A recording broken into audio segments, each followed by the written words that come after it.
ओम श्री परमात्मने नमः। विभिन्न देवताओं के संतोष के लिए कार्तिक स्नान की विधि तथा स्नान के लिए श्रेष्ठ तीर्थों का वर्णन। तो ब्रह्मा जी कहते हैं कार्तिक का व्रत आश्विन शुक्ल पक्ष की दशमी से आरंभ करके कार्तिक शुक्ला दशमी को समाप्त करना चाहिए अथवा अश्विन की पूर्णिमा को आरंभ करके कार्तिक की पूर्णिमा को पूरा करना चाहिए। भक्तिमान पुरुष आश्विन शुक्ल पक्ष की एकादशी आने पर भगवान विष्णु को नमस्कार करके उनसे कार्तिक व्रत करने की आज्ञा प्राप्त करें और विधि से कार्तिक व्रत का पालन करें। 12 महीने में मार्गशीर्ष मास अत्यंत पुण्यप्रद है। उससे अधिक पुण्य फल देने वाला नर्मदा तट पर वैशाख मास बताया गया है। उससे लाख गुना अधिक प्रयाग में माघ मास का महत्व है। उससे भी महान फल देने वाला कार्तिक मास है। इसका महत्व सर्वत्र जल में एक सा ही है। एक ओर सब दान व्रत और नियम तथा दूसरी ओर कार्तिक का स्नान तराजू पर रखकर ब्रह्मा जी ने तौला तो कार्तिक का ही पलड़ा भारी रहा। स्नान, दीपदान, तुलसी के पौधों को लगाना और सिंचना, पृथ्वी पर शयन, ब्रह्मचर्य का पालन, भगवान विष्णु के नामों का संकीर्तन तथा पुराणों का श्रवण, इन सब नियमों का जो कार्तिक मास में निष्काम भाव से पालन करते हैं वे ही जीवन मुक्त हैं। यह व्रत भगवान श्री कृष्ण को बहुत प्रिय है। सूर्य भक्त, गणेश भक्त, शक्ति उपासक, शिवोपासक और वैष्णव सभी को सब पापों का निवारण करने के लिए कार्तिक स्नान करना चाहिए। सूर्य की प्रीति के लिए जब तक सूर्य नारायण तुला राशि पर स्थित हों तब तक व्रत करना चाहिए। आश्विन की पूर्णिमा से लेकर कार्तिक की पूर्णिमा तक भगवान शंकर की प्रसन्नता के लिए स्नान करना चाहिए। देवी पक्ष अर्थात अश्विन शुक्ल पक्ष की प्रतिपदा से लेकर कार्तिक कृष्ण चतुर्दशी की महारात्रि के आने तक भगवती दुर्गा की प्रसन्नता के लिए स्नान करना चाहिए।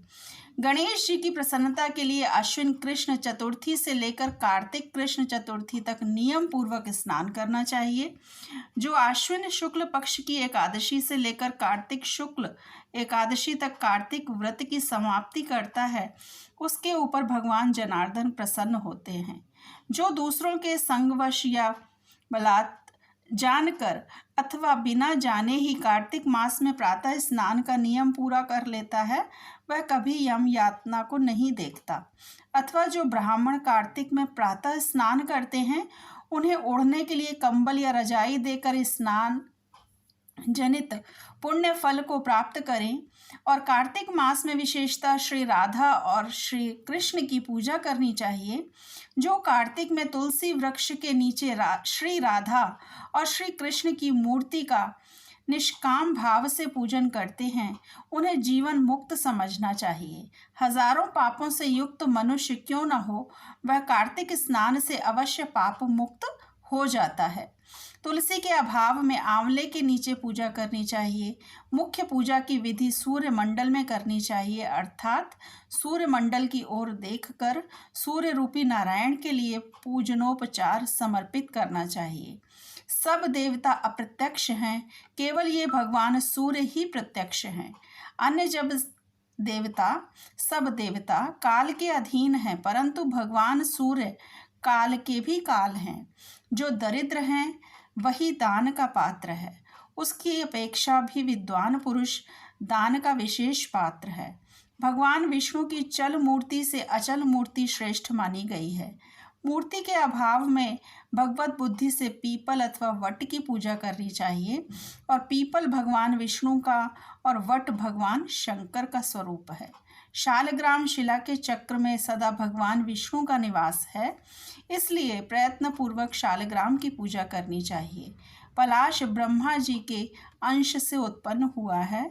जो कार्तिक मास में उसके पत्तल में भोजन करता है वह भगवान विष्णु के लोक में जाता है।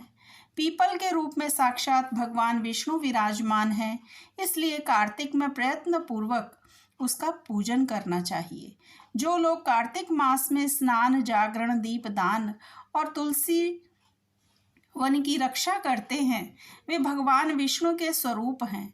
जो भगवान विष्णु के मंदिर में झाड़ू देकर स्वास्तिक आदि का निष्काम भाव से मंगल चिन्ह बनाते हैं और भगवान विष्णु की पूजा करते हैं वे जीवन मुक्त हैं। जब 2 घड़ी रात बाकी रहे तब तुलसी की मृत्तिका वस्त्र और कलश लेकर जलाशय के समीप जाएं, पैर धोकर गंगा आदि नदियों तथा विष्णु और शिव आदि देवताओं का स्मरण करें, फिर नाभि के बराबर जल में खड़ा होकर इस मंत्र को पढ़ें। कार्तिके हम करिष्यामि प्रातः स्नानं जनार्दन प्रीत्यर्थं तव देवेश दामोदर मया सह। अर्थात हे जनार्दन, देवेश्वर दामोदर, लक्ष्मी सहित आपकी प्रसन्नता के लिए मैं कार्तिक में प्रातः स्नान करूँगा।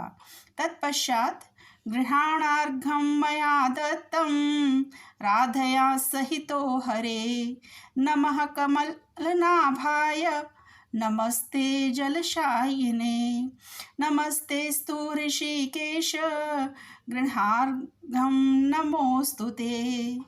भगवान, आप श्री राधा के साथ मेरे दिए हुए इस अर्घ को स्वीकार करें। हरे, आप कमलनाभ को नमस्कार है।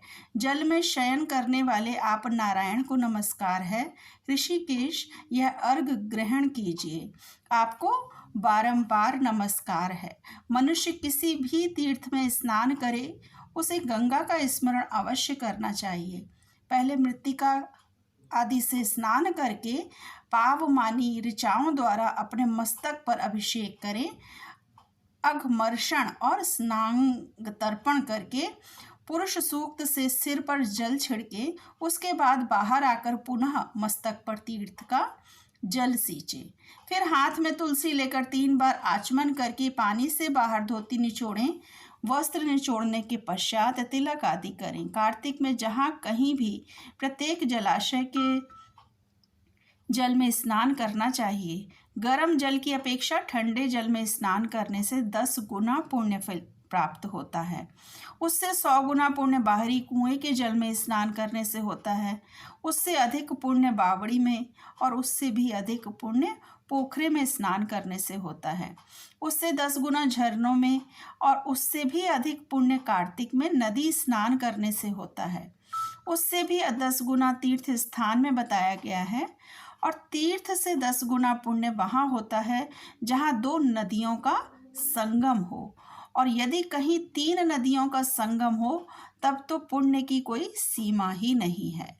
सिंधु, कृष्णा, वेणी, यमुना, सरस्वती, गोदावरी, विपासा, नर्मदा, तमसा, मही, कावेरी, सरयू, क्षिप्रा, चर्मणवती यानी चंबल, वितस्ता, झेलम, वेदिका, क्षोणभद्र, वेत्रवती, बेतवा, अपराजिता, गंडकी, गोमती, पूर्णा, ब्रह्मपुत्रा, मानसरोवर और बागमती, शतद्रु यानी शतलज, ये तीर्थ कार्तिक में दुर्लभ हैं। सब स्थलों में अधिक आर्यावर्त, विंध्याचल और हिमाचल के भीतर का प्रदेश पुण्यदायक है। उससे भी कोल्हापुरी श्रेष्ठ है। कोल्हापुरी से श्रेष्ठ विष्णु कांची और शिव कांची हैं। उससे श्रेष्ठ है अनंत सेन का निवास स्थान वराह क्षेत्र। वराह क्षेत्र से चक्र क्षेत्र और चक्र क्षेत्र से अधिक पुण्यमय मुक्ति क्षेत्र है। उससे श्रेष्ठ अवंतीपुरी और अवंतीपुरी से श्रेष्ठ बद्रिकाश्रम है और बद्रिकाश्रम से अयोध्या और अयोध्या से गंगा द्वार से कनखल और कनखल से भी श्रेष्ठ मथुरा है, क्योंकि कार्तिक में वहाँ स्वयं भगवान राधा कृष्ण स्नान करते हैं। मथुरा से भी श्रेष्ठ द्वारका है। जिन्होंने भगवान गोविंद में अपने चित्त को लगा रखा है उनके लिए द्वारका सूर्य के समान पुण्य का प्रकाश करने वाली है। द्वारका से भी श्रेष्ठ भागीरथी हैं, वह भी जहाँ विंध्य पर्वत से मिलती है वहाँ अधिक श्रेष्ठ है। उससे 10 गुना पुण्य तीर्थ राज प्रयाग में होता है। उससे श्रेष्ठ काशी है, जिसके आश्रय से गंगा जी भी मनुष्यों के सब पापों का नाश करती हैं। काशी में पंचनद तीर्थ है जो तीनों लोकों में विख्यात है। कार्तिक मास आने पर रौरव नरक में पड़े हुए पितर भी चिल्लाते हैं कि क्या हमारे वंश में कोई ऐसा भाग्यवान पैदा होगा जो पंचगंगा में जाकर हमारे लिए नरक से उद्धार करने वाला तर्पण करेगा। लाखों पाप करके भी मनुष्य यदि पंचगंगा में नहाकर विंदु माधव जी की पूजा करे तो उसके सभी पाप तत्काल नष्ट हो जाते हैं। कुछ रात बाकी रहे तभी स्नान किया जाए तो वह उत्तम और भगवान विष्णु को संतुष्ट करने वाला है। सूर्योदय काल में किया हुआ स्नान मध्यम श्रेणी का है। जब तक कृतिका अस्त ना हो तभी तक स्नान का उत्तम समय है, अन्यथा बहुत विलंब करके किया हुआ स्नान कार्तिक स्नान की श्रेणी में नहीं आता। स्त्रियों को पति की आज्ञा लेकर कार्तिक स्नान करना चाहिए, क्योंकि पति से बिना पूछे जो धर्म कार्य किया जाता है वह पति की आयु को क्षीण कर देता है। स्त्रियों के लिए पति की सेवा छोड़कर दूसरा कोई धर्म नहीं है। जो पति की आज्ञा का पालन करे वही इस संसार में धर्मवती है। केवल व्रत आदि से धर्मवती नहीं होते। पति की सेवा छोड़कर दूसरा कोई धर्म नहीं है। जो पति की आज्ञा का पालन करे वही इस संसार में धर्मवती है। केवल व्रत आदि से धर्मवती नहीं होते। पति यदि दरिद्र, पतित, मूर्ख अथवा दीन भी हो तो भी वह वैसा होता हुआ भी स्त्री का आश्रय है। उसके त्याग से स्त्री नरक में गिरती है। जिसके दोनों हाथ, दोनों पैर, वाणी और मन ये काबू में रहें तथा जिसमें विद्या, तप एवं कीर्ति हो वही मनुष्य तीर्थ के फल का भागी होता है। जिसकी तीर्थों में श्रद्धा ना हो, जो तीर्थ में भी पाप की ही बात सोचता हो, नास्तिक हो, जिसका मन दुविधा में पड़ा हो तथा जो कोरा तर्कवादी हो, ये 5 प्रकार के मनुष्य तीर्थ फल के भागी नहीं होते। जो ब्राह्मण प्रतिदिन प्रातः काल उठकर तीर्थ में स्नान करता है वह सब पापों से मुक्त हो पर ब्रह्म परमात्मा को प्राप्त होता है। स्नान का तत्व जानने वाले मनीषी पुरुषों ने 4 प्रकार के स्नान बतलाए हैं: वायव्य, वारुण, बाह्य और दिव्य। गोधूली से किया हुआ स्नान वायव्य कहलाता है। समुद्र आदि के जल में जो स्नान किया जाता है उसे वारुण कहते हैं। वेद मंत्रों के उच्चारण पूर्वक जो स्नान होता है उसका नाम बाह्य है तथा मेघों अथवा सूर्य की किरणों द्वारा जो जल अपने शरीर पर गिरता है उसे दिव्य स्नान कहा गया है। इन सभी स्नानों में वारुण स्नान सबसे उत्तम है।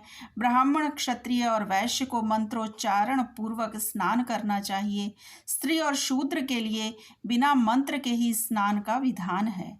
प्राचीन समय में श्रेष्ठ तीर्थ पुष्कर में जहाँ नंदा संगम है वहीं नंदा के कहने से राजा प्रभंजन कार्तिक मास में पुष्कर स्नान करके व्याघ्र योनि से मुक्त हुए थे और नंदा भी कार्तिक में पुष्कर का स्पर्श पाकर परम धाम को प्राप्त हुई थी।